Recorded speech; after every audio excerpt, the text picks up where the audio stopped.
kita memisahkan soal penegakan hukum dengan aroma politik? Ya tentu saya ingin meneruskan apa yang tadi dikemukakan oleh Bang Said Didu. Ini persoalan Satgas PKH, di mana kemudian Jampitsus itu menjadi ketua Satgas. Lalu wakilnya adalah Kasum TNI, yang wakil keduanya adalah Kabareskrim Mabes Polri. Maka misalnya desas-desus apakah kemudian ada TNI menggeruduk Polda Metro Jaya, menurut keyakinan saya ini sebenarnya bentuk sebuah koordinasi antara TNI dengan kepolisian. Kebetulan ya, semua pejabat atau Satgas PKH itu, baik itu dari Kejaksaan Agung, TNI maupun Polri, dan juga kementerian dan lembaga, semua dikawal oleh anggota TNI. Oke. Itu perintah dari Perpres. Oke, nanti lanjut Pak Slamet, kita harus break sejenak, jangan kemana-mana saudara, boleh respon kembali.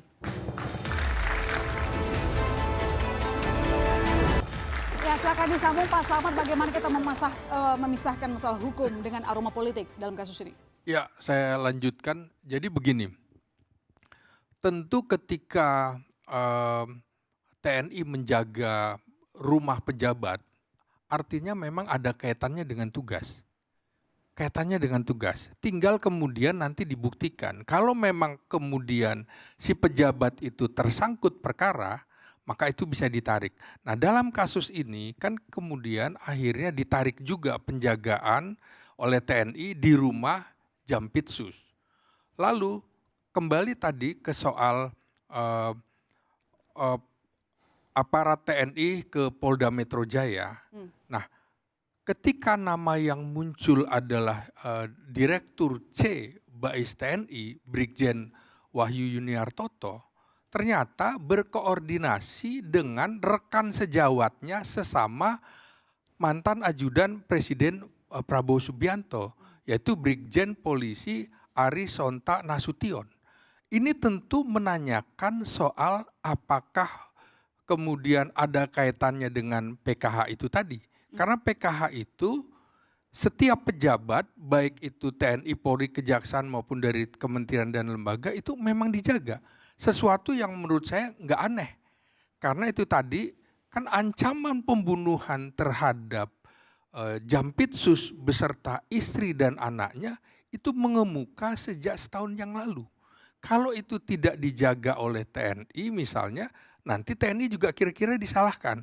Oleh karena itu memang kita mendukung apapun tindakan siapapun yang terlibat tindak pidana korupsi, apapun jabatannya tentu harus diusut.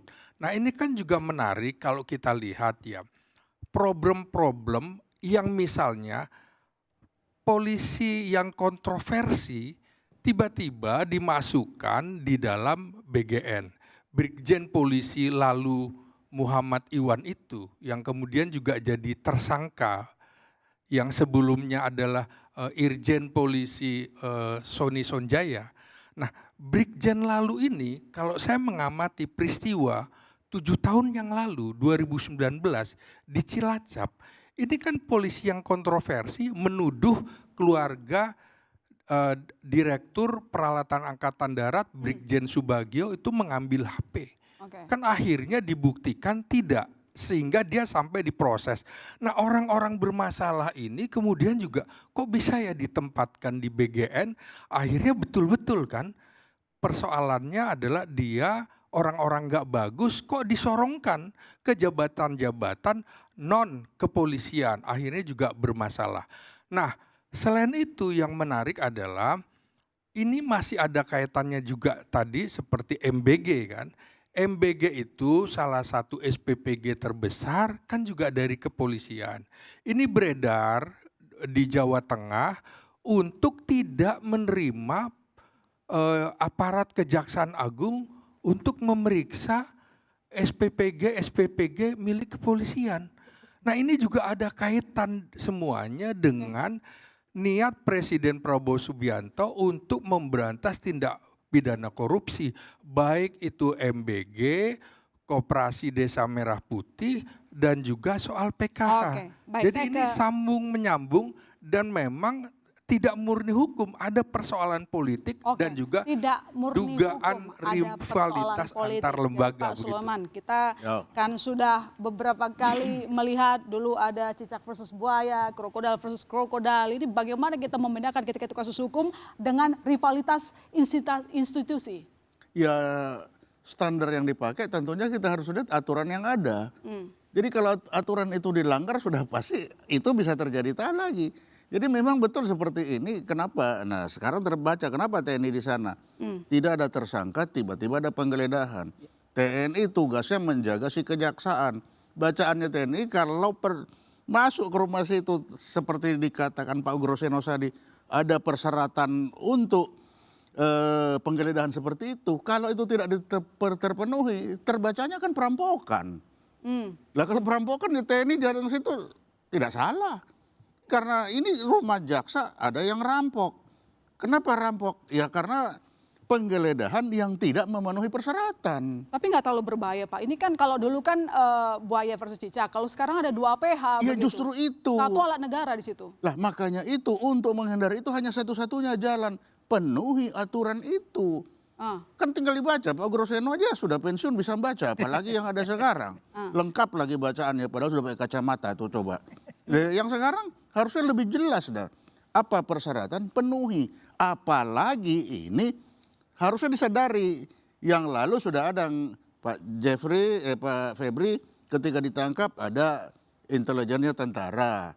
Kemudian ada ngeong-ngeong itu tadi sudah disampaikan. Nah sekarang ini tentunya begitu mengulangi harus lebih hati-hati. Harus lebih hati-hati. Tapi ternyata kan bukan hati-hati, ini ceroboh. Kenapa? Persyaratan yang disampaikan Pak Groseno tidak terpenuhi. Nah pembacaannya kalau ini tidak terpenuhi, pertanyaannya, karena apakah benar yang datang ke sana itu polisi beneran? Karena polisi beneran pasti seperti Pak Groseno bilang tadi. Tapi kalau itu bukan polisi beneran, seperti apa yang kan mungkin saja. Makanya tentara Masa sih Pak didatangkan. nggak polisi beneran kan Kortas? Lah kan bisa saja kan pakai baju polisi datang sana. Kenapa bisa? Kenapa? Itu tadi kalau polisi beneran apalagi korps itu pasti tahu aturan peraturan yang mendasar bahwa untuk penggeledahan itu upaya paksa terhadap tersangka. Oke. Lah sekarang tersangka belum ada, kita juga. Loh kok tiba-tiba ini tersangka kapan ini beliau ini? Nah makanya bagi tentara yang pikirannya pendek, lah kalau nggak ada dia bisa perampokan, jaga cepet kan begitu. Baik, coba saya ke Mbak Asfi. Kalau dilihat ini masalah semakin kompleks. Ada 2 PH, satu alat negara yang terlibat, yang berseberangan Biar sekali. kepentingannya. Ya, kasus ini harus selesai bukan di belakang meja, agar publik dan negara ini punya keuntungan. Kalau dia di belakang meja, maka yang untung bisa cuma pejabat tinggi atau yang koruptor, kita nggak tahu siapa. Apa yang saya maksud tidak boleh di belakang meja? Ya semua harus diaudit. Misalnya apa penyidikan Polri dan penggeledahan diaudit tadi. Apakah dia melakukan kesalahan administrasi dan prosedur? Begitu. Kemudian publik juga berhak tahu tadi kata Pak Saud, siapa sih tersangkanya dan apa kasusnya. Meskipun tanpa ngomongin kasus ini, itu bisa saja kalau ada tersangka A, kemudian si A bilang, saya taruh barang saya di rumah B, maka rumah B bisa digeledah, tapi harus ada tersangka gitu kan. Dan bukan berarti yang digeledah itu jadi adalah tersangkanya. Nah dan yang kedua, di tingkat, saya pikir kasus ini sebetulnya harusnya ada soal illicit enrichment. Ada orang yang harus, semua pejabat publik, khususnya aparat penegak hukum, harus kemudian ditertibkan agar mereka tidak bisa memiliki uang yang melebihi gajinya. Dan itu tadi sebetulnya kan KPK ada di situ. Kalau kita lihat undang-undang KPK yang disebut pertama bukan penyelenggara negara loh, tapi penegak hukum. Karena memang ditemukan korupsi di Indonesia tidak bisa hilang-hilang karena penegak hukumnya yang korup. Gitu. Nah kasus ini menurut saya harus kita ambil sebagai momentum untuk kembali melakukan pembersihan terhadap aparat penegak hukum. Karena itu harus ada akuntabilitas baik di tubuh penyidik maupun di tubuh penuntut atau kejaksaan ya, sehingga kita bisa dipisahkan antara institusi dengan kelompok yang melakukan korupsi di institusi. Kan kasihan nih kalau institusinya diboncengin, dibajak oleh klik yang sebetulnya melakukan korupsi di dalamnya. Pak Said Didu, jadi menurut Anda ini sebenarnya institusi secara keseluruhan atau cuma kelompok-kelompok dalam institusi? Ini memang agak ini nih, maka saya kembali bola liar dan menjadi liar betul karena kesalahan langkah. Kan begini ya, saya katakan begini.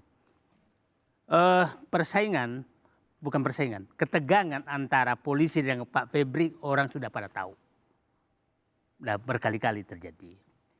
Nah, di tengah Pak Febri memegang 2 jabatan dan membongkar kasus-kasus besar. Saya lepas dari kasusnya, dugaannya, tapi saya berikan apresiasi kemampuan beliau membongkar kasus besar. Jiwasraya, Asabri, Timah, kemudian PKH sekarang itu puluhan ratusan triliun yang dia lakukan. Lepas saya nggak menanyakan itu. Nah, di tengah-tengah itu dia dapat tugas sebagai ketua penertiban kawasan hutan dari presiden untuk betul-betul mengambil aset negara yang dirampok oleh oligarki. Dan jumlahnya ratusan triliun juga. Dan menurut saya baru kali ini ada penegak hukum berhasil melakukan itu. Baru kali ini. Ya, lepas dari pro kontra orang. Nah, saya berharap mental-mental seperti Febri harus ada. Ada di polisi, ada di sini untuk membantu Prabowo melakukan pengambilan aset negara. Nah, akhirnya kalau ini tidak transparan, kembali lagi bahwa ada pihak yang merasa terganggu. Oke. Nah, pihak ini menunggangi pihak lain untuk mengganggu dia. Itu tidak bisa lewat persepsi itu. Nah, sehingga menurut saya ini memang kalau ini tidak diselesaikan segera, maka bisa menganggap ini bukan pemberantasan koruptor, tapi ini adalah melawan yang mau memberantas korupsi. Jangan sampai persepsi itu terjadi. Nah, sehingga menurut saya, udahlah, ini ada kesalahan langkah. Tadi mohon maaf Pak Marwarar sangat bahaya menyatakan bahwa penggeledahan untuk mencari tersangka itu sangat bahaya. Ya. Kalau itu dimaklumi, maka saya duduk di sini, rumah saya digeledah untuk menjadikan Said Didu tersangka. Itu sangat bahaya. Jadi, KUHP nggak begitu kan Pak Guseno? Nggak boleh, harus tersangka dulu baru digeledah. Jadi menurut saya, jangan sampai ini dipotong orang nanti. Penyidikan Pak. Ya. Penyidikan itu sudah ada peristiwa pidananya. Ya. Bukan penggeledahan. Kecuali penyelidikan baru. Bukan penggeledahan Pak. Penggeledahan. Ya, penggeledahan itu oleh penggeledahan tidak mencari tersangka Pak. Di dalam kegiatan penyidikan. Itu salah satu upaya Pak di dalam penyidikan. Tadi bisa mencari tersangka. Jadi saya kira tidak bisa kita langsung menyatakan karena keterbukaan informasi dari penyidik sendiri belum tuntas. Jadi jangan kita memotong bahwa memang penetapan tersangka itu adalah di dalam proses penyidikan itu adalah salah satu upayanya itu adalah penggeledahan untuk menentukan siapa sih yang mau ditarik ini kan. Ya nggak bisa. Saya kira di dalam penjelasan KUHP jelas ada. Oke, nanti kita baca sama-sama Pak. Oke, nanti kita lanjutkan lagi tetap bersama kami saudara di Bola Liar. Ya Pak Ugro dan semuanya tadi sebenarnya kita menunggu ya pengumuman nama tersangka tapi ternyata belum juga disampaikan yang dikatakan bahwa penggeledahan sudah dilakukan. Tadi dipamerkan barang bukti ada 15 orang saksi yang sudah diperiksa. Tapi sampai saat ini belum ada nama tersangka yang diumumkan katanya dalam waktu dekat Pak Ugro. Pendapat Anda? Ya kalau saksi yang paling banyak saksinya kasus pencemaran nama baik 140 saksi itu. Jadi begini, mungkin untuk semua penyidik lah, penyidik itu kan penyidik Polri, penyidik PPNS, penyidik tertentu sekarang. Tertentu itu ada BNN, KPK sama Kejaksaan. Jadi gini, mungkin orang mengartikan pasal 1 KUHP, angka 4 di situ, apa arti penyidikan? Katakan di situ, bahwa penyidikan adalah serangkaian tindakan penyidik dalam rangka mencari dan mengumpulkan bukti atau alat bukti dalam rangka bisa membuat terang perkara pidana tersebut dan bisa menangkap pelakunya. Oke. Bukan berarti pelakunya terakhir, bukan. sudah ditentukan dulu. Awal adalah menentukan tersangka. Jadi kalau pelaku terakhir itu misalnya dia nggak bisa dicari, DPO harus dicari. Sampai nanti bisa diserahkan ke pengadilan. Nah, sekarang ini kan kalau ada peristiwa seperti dugaan pidana, ya mau korupsi, mau pembunuhan, pidana umum, atau pidana khusus lainnya, itu kan peristiwanya apa yang dilaporkan. Kemudian laporan polisi harus ada, model A, kalau korupsi biasanya model A, atau model B. Ya kan, karena saksi pelapor kan harus dilindungi oleh korupsi seperti itu. Oke. Ya, setelah ada laporan polisi, dibuat SPDP. Baru disiapkan pembuatan berkas perkara.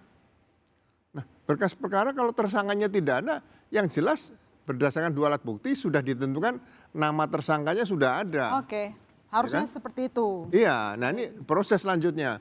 Kalau nanti tersangkanya sudah meninggal ditemukan ya, SP3 udah tersangka meninggal dunia. Ini sebenarnya penyidikan lebih mudah. Oke. Makanya saya katakan tadi kalau misalnya dalam satu pra-peradilan sekarang, saya belajar lagi nih, walaupun saya udah tugas 35 tahun, saya belajar kuah baru lagi nih.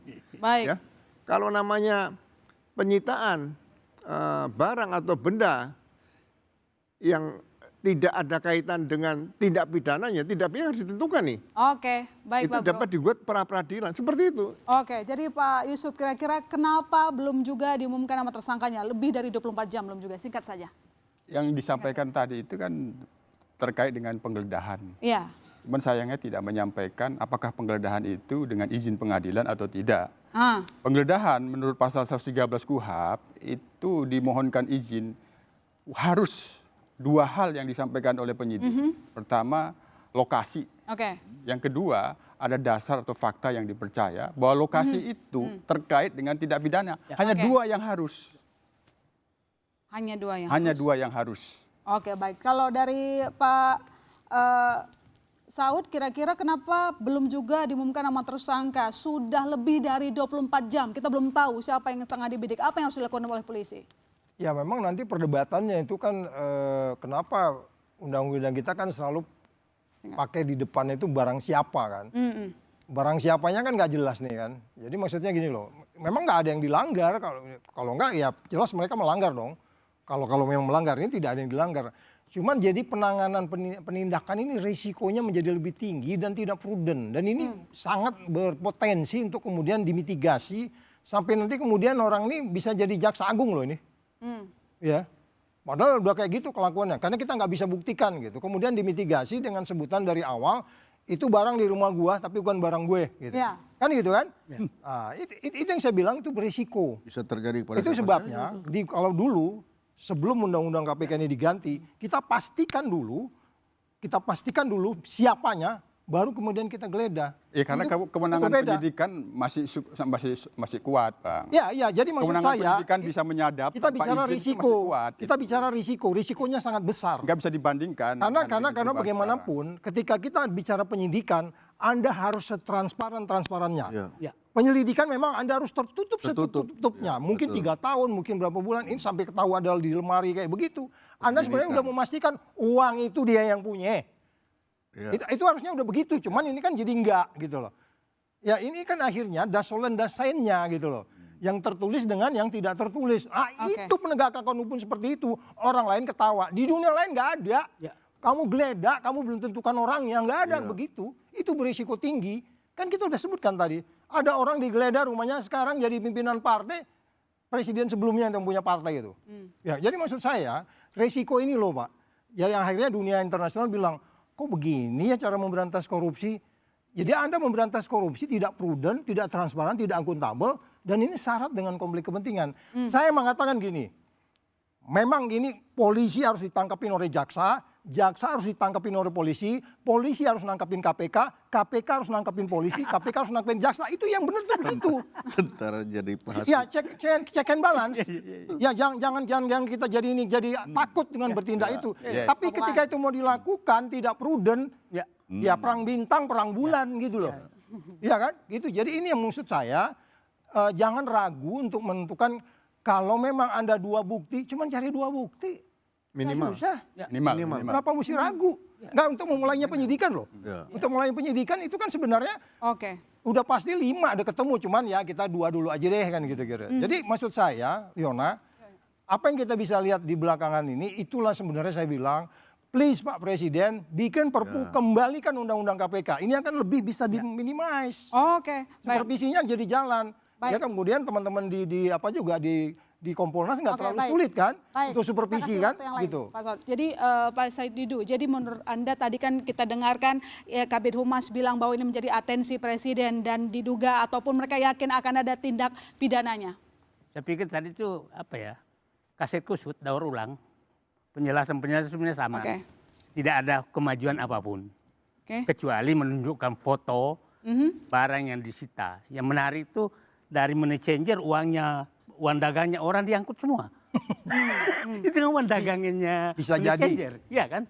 Nah, maksud saya begini, sekarang semakin saya was-was, dugaan publik kalau ini tidak dibuka semua, maka dugaan publik menyatakan terjadi negosiasi di balik layar untuk membatasi siapa tersangkanya. Oke. Iya, Kan ya, itu yang pertama. Yang kedua, ini menyatakan bahwa ini memang tidak murni pemberantasan korupsi nih. Ini ada persaingan. Kenapa takut sekali mengumumkan? Jangan salahkan kalau kita berpikiran gitu kan. Ya, karena ketakutan transparan. Ya. Nah, Oke. nah, itu yang sangat-sangat menurut saya, ini saatnya Presiden menurut saya sudah hampir 2 tahun menjadi Presiden. Saatnya sekarang Turun. yang lain sudah mulai dibenahi walaupun belum bagus. Tapi 3 lembaga hukum, kejaksaan, kepolisian, KPK, benahilah segera agar negara ini agar sesuai dengan cita beliau. Nggak berisik kayak begini. Gitu. Ya nggak berisik kayak begini. Kalau begini terus, ini cita-cita beliau untuk memberantas korupsi, untuk mengini oligarki tidak jalan karena tidak membenahi. Oke, baik. Jadi Pak Slamet, apa yang dilakukan oleh Presiden untuk membenahi kepala negara mengatakan kemarin bahwa semua harus introspeksi diri katanya. Ya betul, ada pesan dari Presiden bahwa TNI, Polri, dan juga Kejaksaan adalah milik rakyat. Nah, dalam kajian politik, saya mau menggarisbawahi apa yang tadi dikemukakan Bang Said Didu itu. Memang ada hubungan erat antara kekuasaan dengan akses terhadap sumber daya ekonomi. Maka di situ ada jaringan patronase. Jaringan patronase inilah yang harus dibedah. Sampai sejauh mana. Jadi aset menjadi sumber kekuatan politik. Kekayaan juga menciptakan loyalitas jaringan. Maka jaringan juga akan memberikan perlindungan terhadap pemilik aset. Dan perlindungan tersebut juga akhirnya memperbesar posisi tawar-menawar politik. Maka ini tidak muncul. Nah, dalam kasus ini juga, ini bisa kemudian melemahkan kru atau tim dari Satgas PKH. Misalnya ketuanya saja kemudian diteror, maka yang bawah juga bisa guncang. Ini yang kemudian harus dibaca oleh Presiden. Kalau mau membersihkan lantai yang kotor, pakailah sapu yang bersih. Kira-kira begitu. Baik, saya ke Pak Sulaiman. Jadi apa yang harus dilakukan kepala negara melihat ada 2 APH dan 1 alat negara yang berkonflik? Ya, sekarang saatnya kepala negara untuk turun mendamaikan 2 ini dan 1 si tentara juga. Jadi meletakkan kan perintah Presiden untuk menjaga ini. Itu perintah Presiden. Nah, dengan adanya situasi sekarang, Presiden juga harus bisa memerintahkan ini segera diselesaikan. Kalau tidak ya terjadi seperti sekarang ini. Semakin lama akan semakin curiga itu semakin besar. Dan apa yang beliau harapkan dalam pemberantasan korupsi tidak akan tercapai kalau ini tidak dilaksanakan. Jadi Mbak Asfi, apa yang harus dibuktikan oleh pihak kepolisian untuk menutup narasi bola liar yang terjadi saat ini? Yang pasti Presiden tidak boleh mendamaikan. Tidak boleh Dia harus mendamaikan. meminta akuntabilitas dan transparansi. Pertama kepada penyidik, siapa itu? Ada gak tersangkanya dan proses akuntabilitasnya. Kalau gagal, maka berarti penyidikan Polri harus diperbaiki. Tapi juga harus ada akuntabilitas. Uang itu, uang siapa sih yang disita itu dari mana? Kok bisa ada di rumah dan sebesar itu? Dan yang kedua adalah saya sepakat dengan Pak Saud. Kita ternyata melihat seperti ini, kita masih perlu KPK yang beneran, yang tidak berpihak pada politik dan tidak dikendalikan politik. Karena kalau ada penegak hukum dikendalikan politik, maka cuma ganti-ganti aja orang jadi korban gitu kan. Oke. Baik, Pak Manwarar, jadi apa yang harus dilakukan oleh kepala negara untuk TNI? Karena kan kita lihat sekarang yang jadi persoalan Perpres nomor 6 tahun 2025. Jadi saya kira Presiden tidak mendamaikan apa-apa karena kewenangan dia sebagai pimpinan eksekutif tertinggi, dia harus melakukan perintah pembenahan ini.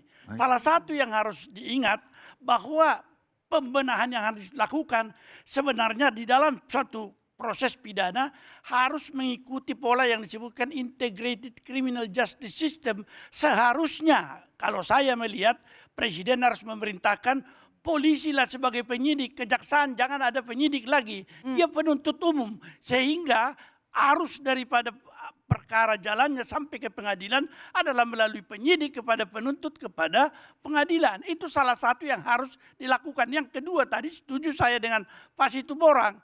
Dalam kondisi sekarang harus dikembalikan KPK itu pada posisi yang dulu. Yang dia akan menangani para penegak hukum terutama pejabat-pejabat publik dalam perkara korupsi. Yang ketiga saya tadi sangat lagi melihat bahwa kita tidak mengambil kesimpulan cepat. Kalau saya bacakan dikatakan soal penggeledahan Pak Ugro, penggeledahan adalah tindakan hukum dalam tahap penyidikan yang bertujuan untuk mencari serta mengumpulkan alat bukti. Melalui barang bukti yang ditemukan, penyidik dapat membuat terang suatu tindak pidana dan menentukan dan memperjelas siapa tersangkanya. Jadi kita jangan terlalu mudah mengatakan kalau sudah ada penggeledahan sudah ada tersangka. Karena beberapa tindak pidana ada yang sudah pasti di sini. Dengan jumlah uang sebesar itu, ada kemungkinan beberapa tindak pidana antara lain pencucian uang. Tentu saja ini juga membutuhkan satu kehati-hatian ruang lingkupnya seperti apa. Yang terakhir saya mau mengatakan, state capture corruption. Jangan sampai biarkan orang-orang yang menjadi pemanfaat keadaan ini, yang memanfaatkan melalui korupsi mengatur kebijakan negara. Ini yang terjadi. Terima kasih untuk seluruh narasumber yang telah bergabung di studio dan teman-teman mahasiswa. Dengan demikian saudara, saya masih keluarga pamit. Sampai jumpa minggu depan di Bola Liar.